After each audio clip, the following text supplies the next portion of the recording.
Hello అండి అందరికీ welcome to Padmaprasad vlogs.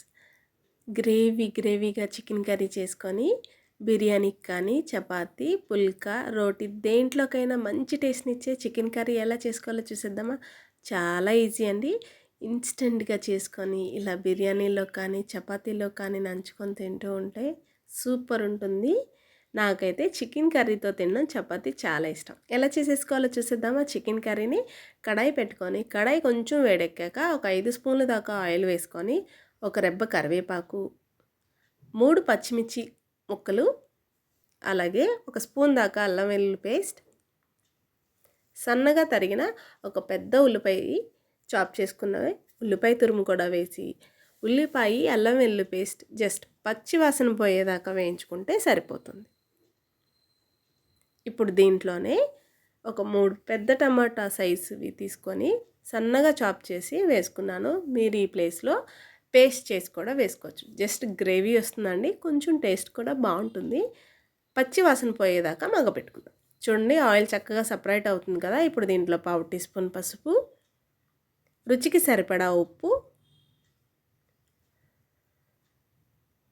అలాగే ఒక అర స్పూన్ దాకా కారం వేసుకుంటున్నాను. ఎందుకంటే పచ్చిమిర్చి చాలా ఘాటు ఉన్నాయండి, చూసి వేసుకోండి. అలాగే ఒక 1/4 టీ స్పూన్ దాకా గరం మసాలా వేసి మొత్తాన్ని ఒకసారి ఆయిల్లో ఫ్రై అయ్యేటట్టు మసాలాలన్నీ కూడా కలుపుకుందాం. మొత్తం అంతా కూడా మిక్స్ అయింది కదండి. ఇప్పుడు దీంట్లోనే మనం ఒక అర కేజీ దాకా చికెన్ని వాష్ చేసేసుకొని వేసేసి చికెన్లో వాటర్ అంతా రిలీజ్ అయ్యేదాకా మగ్గబెట్టుకోవాలి. మొత్తం ఒకసారి కలిపేసుకుందాం.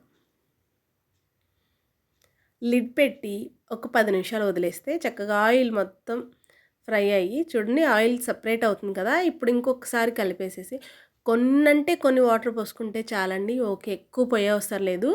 మొత్తం ఒకసారి కలిపేసాను కదా. ఇప్పుడు దీంట్లో కొన్ని వాటర్ పోసుకొని మళ్ళీ లిడ్ పెట్టి ఒక 5 నిమిషాలు కుక్ చేసుకుందాం. ఒక్కసారి మూత తీసి చూద్దామా.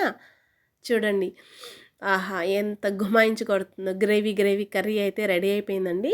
ఈ స్టేజ్లో నేను కట్టేస్తాను స్టవ్, ఎందుకంటే సరిపోతుంది. ఫ్రెష్గా కట్ చేసుకున్న కొత్తిమీర కొంచెం వేసుకొని కర్రీ అయిపోయిందండి. చూడండి ఇన్స్టెంట్గా ఈజీగా యమ్మీ చికెన్ కర్రీ రెడీ.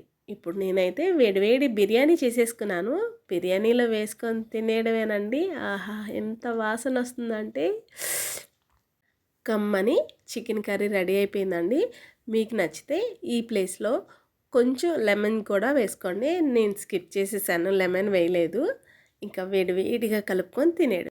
చెయ్యి కాలినా నోరు కాలినా అనవసరం అండి. మనం చేసుకున్నది తింటే ఆ తృప్తే వేరు కదండి. నచ్చిందండి మీకు ఈ వీడియో? అయితే మన ఛానల్ని ఫాలో చేసేయండి. నేను మరిన్ని కొత్త వీడియోస్తో మీ ముందుకు వస్తూ ఉంటాను. ఇంకెందుకు ఆలస్యం,